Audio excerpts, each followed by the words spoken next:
bookworms buddy. I'm going to do a tag video for you today. I was not tagged in this, however, but I saw Shannon over at Leading Lights do this tag, and the questions were great, and I knew I would have a lot to say about this because I loved what this tag was about. This is called the Mid-Year Book Freakout tag, and it was originally created by Read Like Wildfire and Ellie Jane. I'll link to both of them in the description box below so you can go check them out. So there's 15 questions, and I decided that since it's a book on specific books, I decided to pick just one for each question, keeping it real, just choosing one. So that's why it was really, really hard for me to do this. So let's get started. Question number 1, best book you've read so far in 2015. This was probably the easiest one for me to answer because hands down, Outlander by Diana Gabaldon, and I loved this book. I am completely obsessed now, and I love it. I love it. The characters are beautiful. Jamie and Claire, they have my heart right now. That is now my one true pairing. This is wrote so well, and for an author to be able to write so many books in a series that are this big and to keep the story exciting and moving and alive and fluid, I have to give them props because this is amazing. Yes, this is my favorite for 2015. Next, number 2, best sequel you've read so far in 2015. Gee, what's that going to be? Dragonfly and Amber, also by Diana Gabaldon. This is book number 2 in the Outlander series. This one started off a little bit slower for me, but it picked up the pace, and it was absolutely beautifully written. This is going to be another Joe Ledger series for me. You're going to hear a lot coming from me on this series because I am completely enthralled, and I am now completely enthralled with Scotland because I want to go there now. Okay, that's enough rambling, but yeah, best sequel. Number 3, new release you haven't read yet but you want to, and that will be Predator 1, which is book number 7 in the Joe Ledger series. I have not gotten that book yet. I plan on getting that book hopefully soon so I can read that, and then the last book, which will be book number 8. I'm not sure when that one will be released. Question number 4, most anticipated release for the second half of the year, and I'm going to have to say Winter by Marissa Meyer.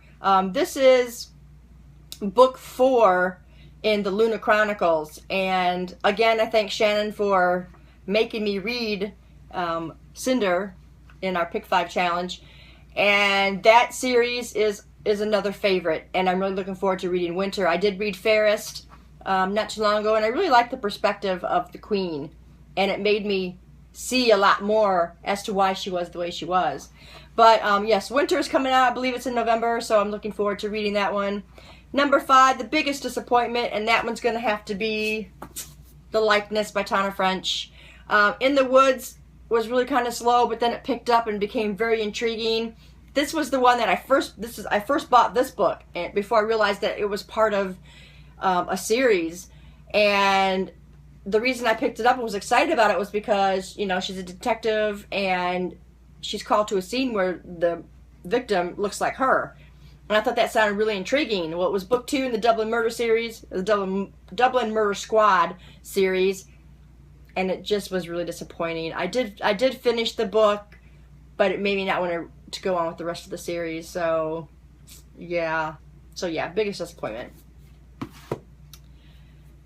The biggest surprise, number 6, and that would be Private. Now, I had a few of these, but like I said, I'm only choosing one, and this one really was a big surprise. It's a YA boarding school kind of book, and I've not read a book like that before, and I figured, let's read it because I have several of the books before I get any more. Let's see if I even like it, and I really, really did like it. It was really amazing. Like I said, it's a boarding school story.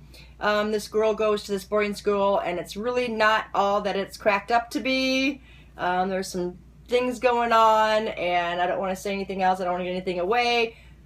It was so good that I wanted to read the next one right away, and I didn't have it. And I thought I did have it, but I didn't. So I'll be looking for that book so I can continue with this series, but it was really, really interesting read. It was really good. Number 7, your favorite new author, debut or new to you, and that's going to be Diana Gabaldon, because I absolutely love her writing style, and she's historical, and there's so many great elements, and she just has a mind, you know, a great mind to write books like this to keep you interested that are so big. This one's over 800. Dragonfly and Amber was over 900, and then they just get bigger on up the list. So yeah, she's my favorite new author, new to me.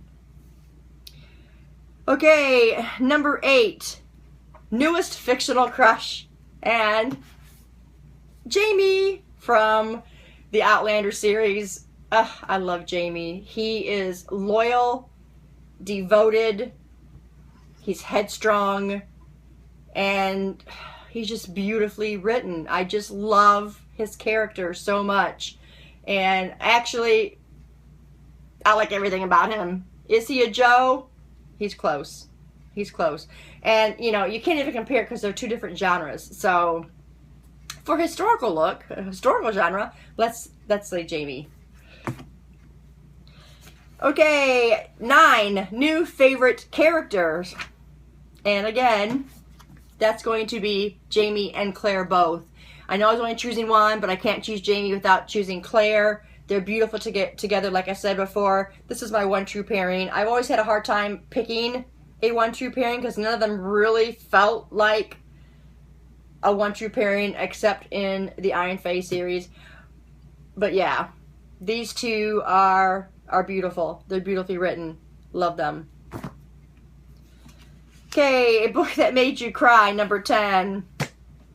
For that one was Dragonfly and Amber. I was sitting in my living room in my chair, and I got to a scene, and I just bawled. And I know when this season comes out, which is going to be in spring of 2016, I'm going to cry. Because, yeah, the scene was just heart-wrenching. Heart-wrenching. A book that made you happy. No, I'm not going to say that again. I'm going to say Inkheart, because this was such a different book that I read. This is a book about a father who can actually read characters out of a book. And he doesn't read out loud now because of when that first happened. I'm not going to get into any further because this is a series that you could spoil something, because I even thought that the synopsis was a spoiler because it didn't actually really happen in this book. So you're reading that and you know, but you don't learn about that until pretty far into the story, and you just get kind of a briefing on it. So if you haven't read this and you want to read it, don't read the synopsis on the back, because I found it to be a spoiler. So yeah. But yeah, this book just made me happy because, you know, what if we could read characters out of a book? You know, I loved this so much. I really enjoyed it, and I read this as a buddy read with Rihanna. I'm not sure if she got to it. I messaged her, but I didn't get a message back, so I don't know if she actually got to this or not, but I absolutely love this book. Okay, number 12. Favorite book to film adaptation you saw this year. And there's only a couple that I watched this year. I did watch Insurgent, and then this year I finally watched the Outlander series, the miniseries on Stars, and absolutely loved it. So I'm going to say that one is the best because it's so close. And our author was there every step of the way. The cast all read the book, and everything was play by play, so closely related to the book. There was only a couple differences that I really paid attention to, that I really saw. They were in there, but just kind of out of sequence, if that makes any sense at all. So yeah, this one definitely my favorite. Okay, number 13, favorite review you've written this year, Booktube version. Did I do an Unwind review?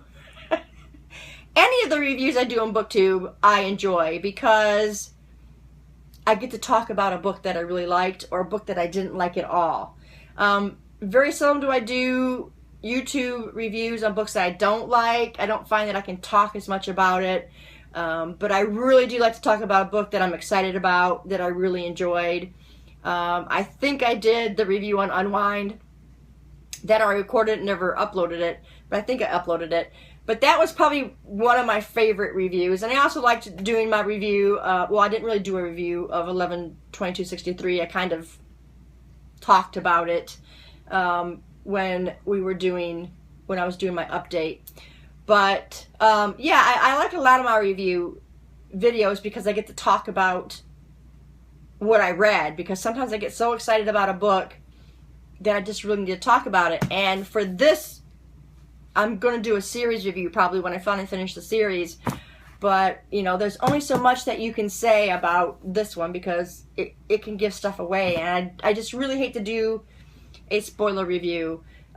Maybe I'll get together with everybody that is reading the series and we can have, because we have a big discussion going on in my group, in the Outlander Read Along group. And I will put that in the description box below so you guys can come check that out and maybe jump in and join, or if you've already read it, you know, you're more than welcome. So yeah, I like almost all the Booktube reviews that I do because I get to talk about the book because I'm generally pretty excited about it. Okay, number 14, the most beautiful book you've bought so far this year. And I don't know about it being beautiful, but I like the simplicity of the cover, and that is the cover of Revival, because what you see on here, the lightning strike, that is a big play in the story, and it's just so simple and you wouldn't really think it until you read it. And I also love the holographic appearance of the book, where you can see, well, I don't know if holographic's the right word, where you can see the extra colors coming into it. So beautiful, I don't know if it's beautiful to other people, but I love the beauty of simplicity, and this cover wins for that. The book was good. I gave it a 4-star. Not his best, I don't think, but it was entertaining. So yeah, so Revival by Stephen King. And the last question, number 15, what books do you need to read by the end of the year? And I chose a couple series. There's a lot of books I'd like to get finished by the end of the year. One would be Predator 1. I'd love to get to that one. But as far as the series go, I would like to finish Inkheart series with Ink Spell and then Ink Death. I actually got this as a book or box set from our used bookstore, and it hadn't even been opened, and I got it for $20. So I thought that was a really good deal. But I'm loving this story, and I can't wait to get to these other 2 books in the series, which I'm going to try and get them read this year. But if you've not read this, it's by Cornelia Funk. So if you've not read it, I mean, look at these covers. They're gorgeous. If you've not read it, pick it up. They're fantastic. And then the other one that I would like, the other books that I would like to finish would be these last 3 in the Will Trent series by Karen Slaughter. I love Karen Slaughter and her writing. Will Trent is the perfect character for me. He's very kind of gritty, and he's flawed, and I just really love that about protagonists in mystery books. And it's a great series. I'm really enjoying it. So I need to finish with Fallen, Criminal, and Unseen. Unseen came out in 2013, so I don't know if there's going to be more to the series or not, but this will finish up the books that I have to read for that series. And that's it for this tag, guys. I'm not going to tag anybody in particular, but if you would like to do this tag, please do it and let me know so I can come watch it. Thanks to our creators, and thanks for Shannon doing hers, which got me to do it. That's it, guys. Thanks for staying tuned, and I'll see you in the next video. Bye.